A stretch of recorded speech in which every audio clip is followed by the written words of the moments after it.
Now, picking up from where we left off in part 1, let's now get the fundamental theorem of algebra. It says every function defined by a polynomial of degree 1 or more has at least one complex zero. So every polynomial that's at least linear has at least one complex zero, and it gets better. A function defined by a polynomial of degree n has at most n distinct zeros. So a fourth degree polynomial can have at most 4 different zeros. A third degree polynomial can have at most 3 distinct zeros.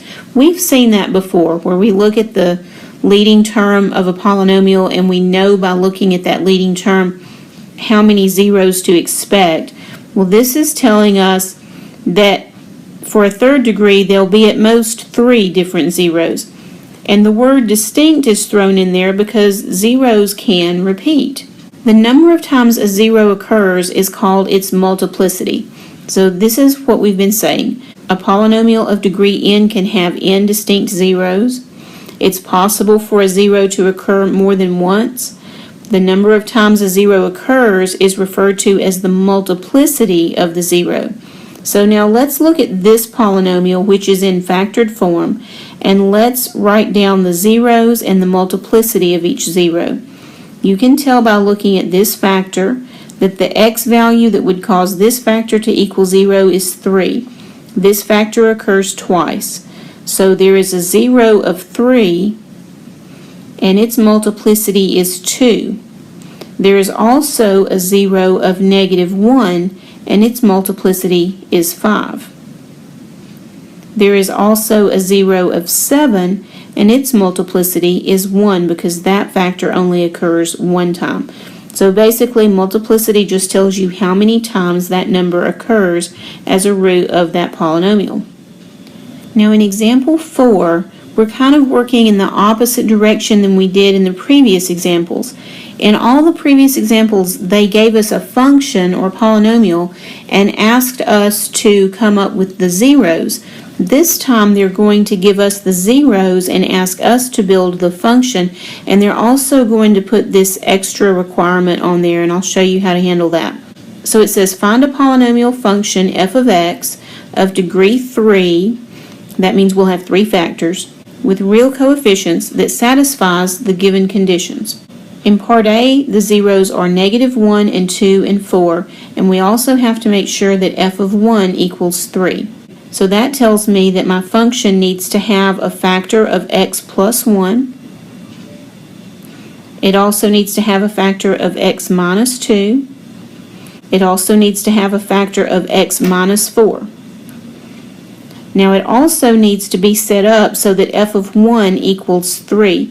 We do that by putting a multiplier here in front of the polynomial. And now we will find what value of a causes this to be true. So to make this true, let's plug 1 into our function. And I'm trying to find a, but I'm plugging 1 in everywhere I had an x, and I know that when 1 is plugged in, the thing is supposed to equal 3. So now 1 plus 1 is 2, 1 minus 2 is -1, and 1 minus 4 is -3. So this is what I have. A times all of these numbers equals 3. Well, these 3 numbers multiplied together make positive 6. And so when we solve for a, we find out that a has to be 1/2. So now our polynomial is 1/2 times x plus 1 times x minus 2 times x minus 4. That is the polynomial, but they're going to ask for it in your homework in multiplied out form. So let's perform FOIL on these last 2 binomials. First times first is x squared. Outer is -4x and inner is -2x. Together they make -6x. Last times last is positive 8. Now multiplying x plus 1 times this trinomial, it's a little more work, but it's not hard. X times x squared is going to be x to the third. X times -6x is going to be -6x squared. And x times 8 is going to be 8x. And then 1 times x squared is going to be x squared. 1 times -6x is -6x. And 1 times 8 is positive 8.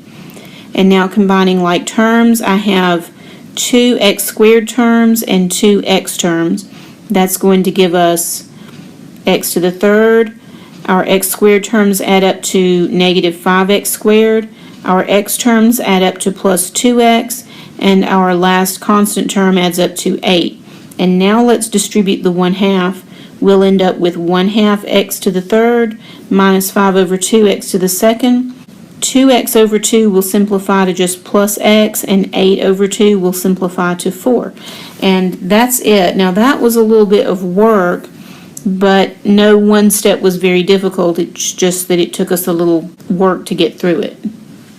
Now I know some of you are going to wonder if we could have gotten rid of the fractions in the last example by multiplying both sides by 2, but remember that would have made the left side 2 times f of x, not f of x. So it's best to keep the coefficients the way they are. Even though they're fractions, we know that they represent f of x, which is what we needed. Now let's look at part B of example 4. This says find a polynomial function f of x of degree 3 with real coefficients that satisfies the given conditions, and they ask us to find one where negative 2 is a 0 of multiplicity 3 and f of negative 1 equals 4. So let's go ahead and write down our factor that has negative 2 as a 0 would be x minus negative 2, which of course we will write as x plus 2, and it has multiplicity 3, so we'll put an exponent of 3 right there. And now we need to control that f of negative 1 equals 4, so we'll put our multiplier here. And now we have our function, we just have to find a. Well, we know that when we plug in negative 1, the function value should be 4. So let's plug in negative 1 everywhere we have an x, and that equals 4. Okay, now look here, negative 1 plus 2 is positive 1. So we have a times 1 to the third equals 4. Well, we could not have gotten any luckier because 1 to the third power is 1, and now we have a equals 4. Okay, so our function becomes f of x equals 4 times x plus 2 to the third. And all that's left is for us to work this out. So we need to FOIL together these two binomials here. We'll keep the 4 and the x plus 2, and now let's FOIL these two together. That's going to make x squared plus 4x plus 4. You see, outer plus inner would add up to 4x. Don't forget your middle term. And now we need to multiply this binomial times this trinomial. So still keeping the 4 in front, let's multiply x times x squared is x to the third, x times 4x is 4x squared, x times 4 is 4x, and then distribute the 2. You'll get 2x squared plus 8x plus 8. And now let's combine any like terms that we have. I see 4x squared and 2x squared, that's 6x squared. And I see 4x and 8x, that's 12x. And then we have a constant term of 8. And now we will distribute our 4. We end up with 4x to the third plus 24x squared plus 48x plus 32. And now we are really in for a treat because now we are going to get to talk about complex zeros. So let's get the conjugate zeros theorem. This says if f of x defines a polynomial function having only real coefficients, and if a plus bi is a 0 of our polynomial, then a minus bi is also a 0 of our polynomial. So basically, if one complex number is a 0 of what we're working on, then its conjugate is also a 0. And of course, we will not have any polynomials that have complex coefficients, so we'll always have only real coefficients, so this always applies to us. And they're just saying here that before you use the conjugate zeros theorem, you have to have a polynomial that's only real coefficients. All of our polynomials that we're going to work on will have real coefficients, so that's not a problem. Alright, here is example 5. We've done all of this before, it's just we've always done it with real numbers. So now we have to do it with complex numbers. This says find a polynomial function of least degree having only real coefficients and zeros 3 and 2 plus I.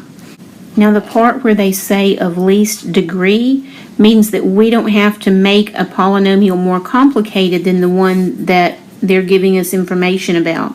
So let's just stick with the given information. Alright, 3 is a 0 and 2 plus I is a 0, and since 2 plus I is complex, we also know that 2 minus I is another 0. So now let's write our factors for these zeros. And for this 0 of 2 plus I, we need a factor such that when you plug 2 plus I into it, it adds up to 0. So we're going to need it to have a minus 2 and a minus I. Let's write x minus 2 minus I. Notice that if you plug 2 plus I into this, if you put 2 plus I in the place of x, this whole parentheses makes 0.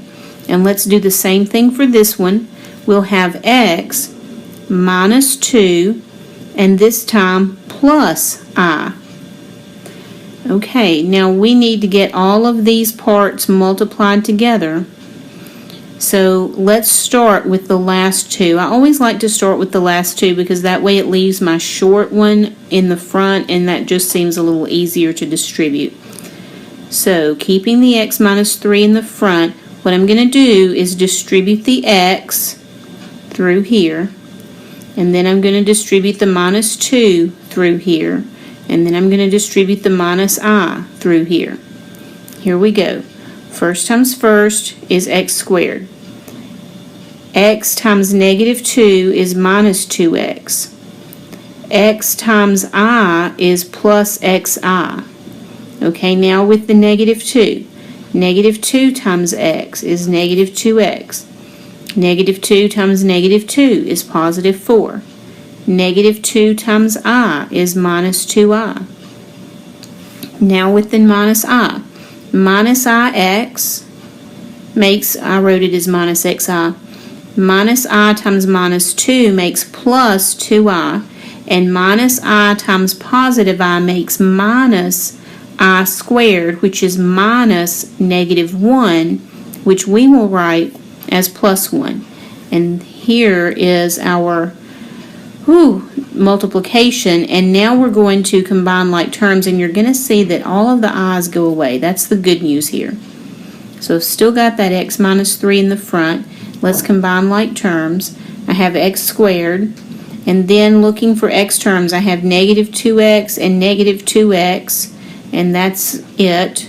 So that's going to make negative 4x, and then I have plus xi and minus xi, and they add up to 0. And then I have plus 4 and plus 1, they add up to 5. And our minus 2i and plus 2i here added up to 0.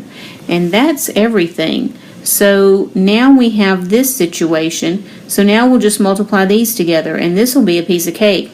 We're just going to distribute the x.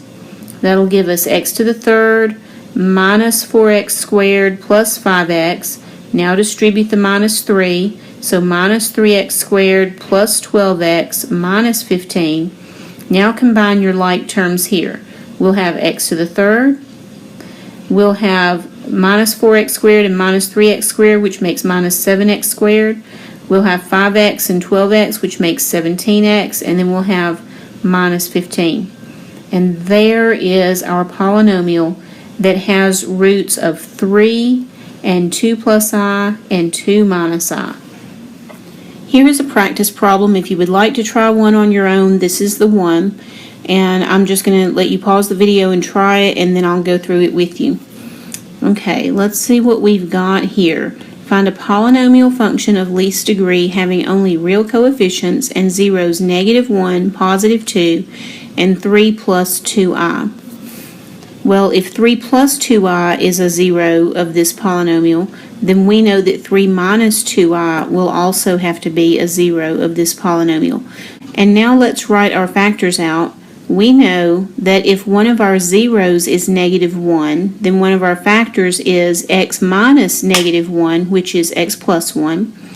If one of our zeros is 2, then we have a factor of x minus 2. If one of our zeros is 3 plus 2i, we're going to need a factor that's x minus 3 minus 2i. And if 3 minus 2i is a 0, we're going to need a factor that says x minus 3 plus 2i. And that's really the structure of our polynomial, and now what we have to do is just multiply all of these pieces together. Now, since we have 4 factors, I'm going to multiply these first 2 together using FOIL, and then I'll multiply these last 2 together using the same distributing process that we saw before. So here we go. First times first is x squared. Outer times outer is minus 2x, and inner times inner is plus 1x. Minus 2x plus 1x is minus 1x, and last times last is minus 2. Now, multiplying these together, remember what we did before. We distributed the x, then we distributed the negative 3, then we distributed the negative 2i. So here we go. Multiplying x times each of these terms gives us x squared minus 3x plus 2i times x. Now distributing the minus 3 is going to give us minus 3x plus 9 minus 6i.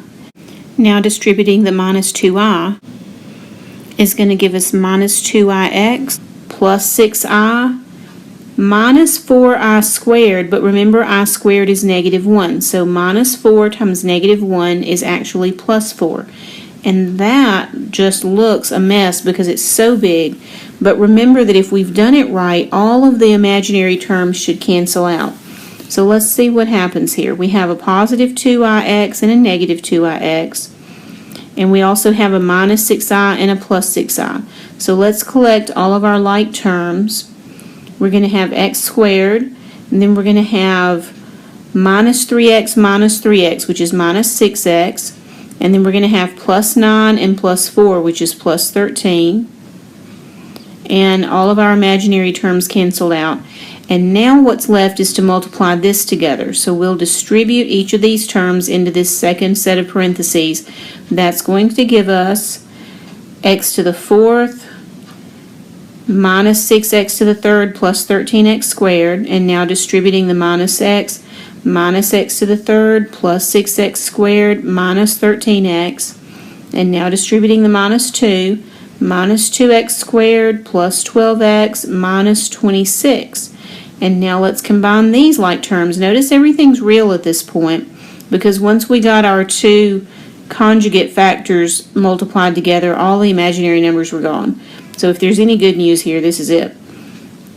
So f of x equals x to the 4th, and then our x to the 3rd terms are going to add up to minus 7x to the 3rd.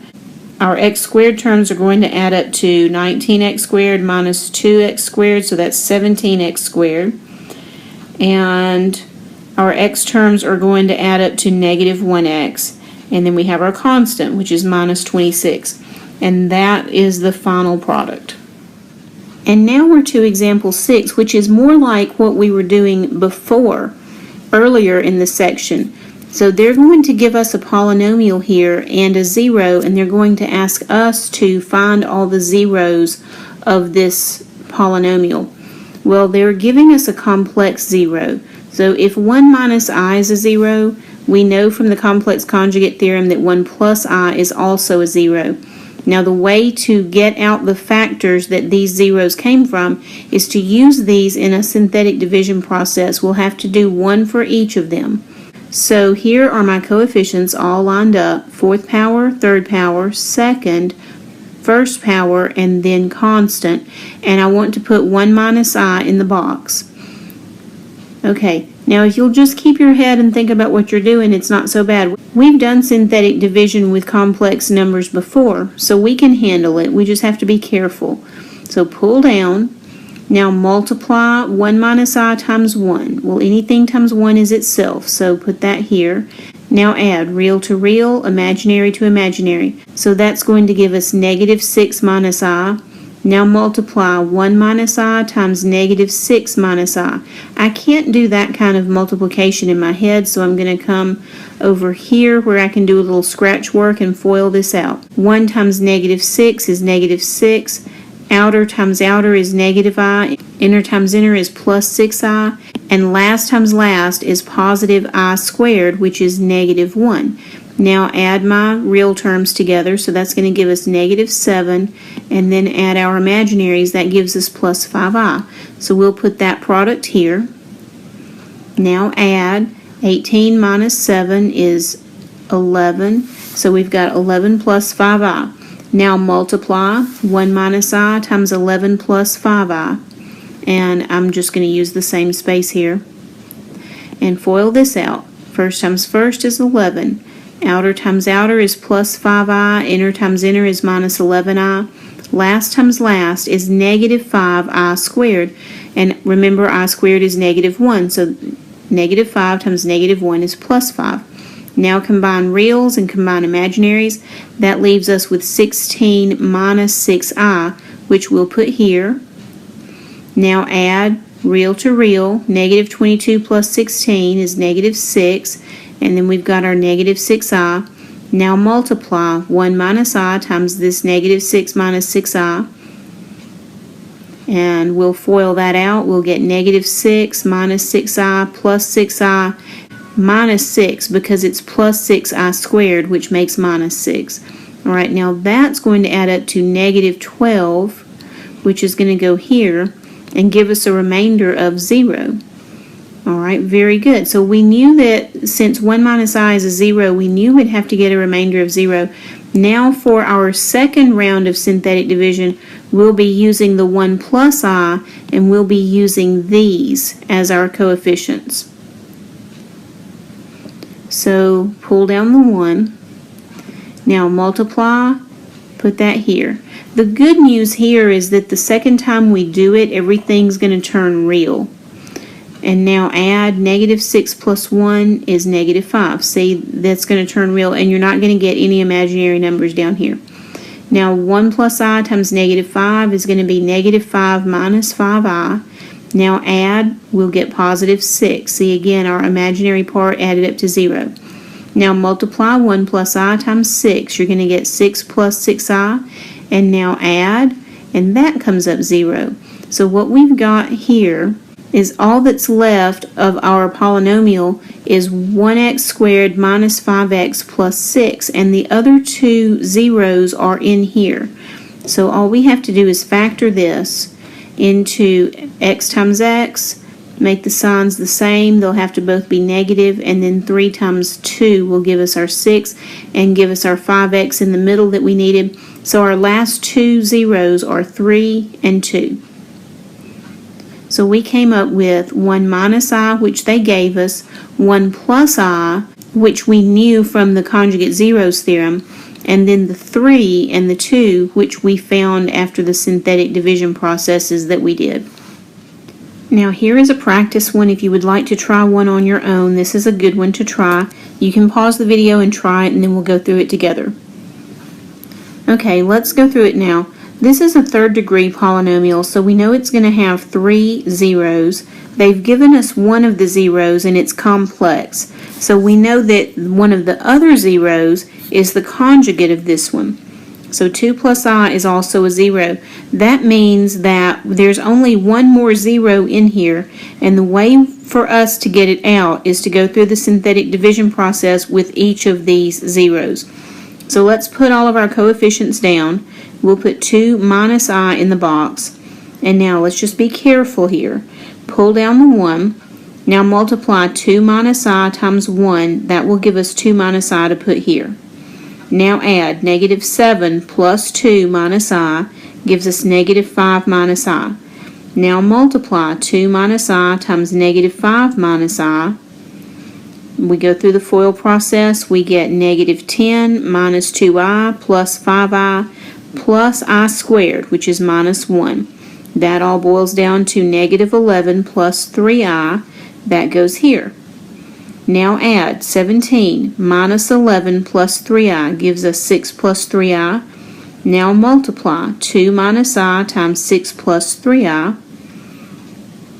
That's going to give us 12 plus 6I minus 6I minus 3I squared, which is going to become plus 3.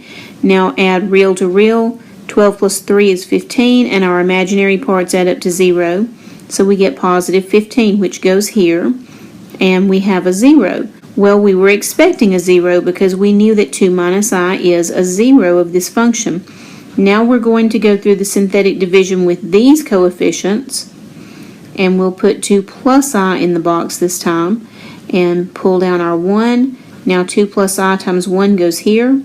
Now add, negative 5 plus 2 is negative 3. The i's add up to 0. Remember, we're going to get all real numbers along the bottom now. Now 2 plus I times negative 3 is going to be negative 6 minus 3i. That's going to go here, and that's going to add up to 0. And now the only factor left is this x minus 3. And if x minus 3 is 0, that means x equals 3. So our last 0 is 3. So we have 3 zeros now. We have 2 minus I, which they gave us, 2 plus I, which we knew from the complex conjugate theorem, and 3, which we found by synthetic division. And those are our 3. Now our last topic in this section is called Descartes' Rule of Signs. René Descartes was a French mathematician and philosopher who did some work with polynomials, and he came up with this rule that can help you determine how many positive roots and how many negative roots it's possible for a polynomial to have. It's actually a pretty neat idea, so let's take a look at it. It says, let f of x be a polynomial function with real coefficients and a non-zero constant term with terms in descending powers of x. Okay, so this is the setup.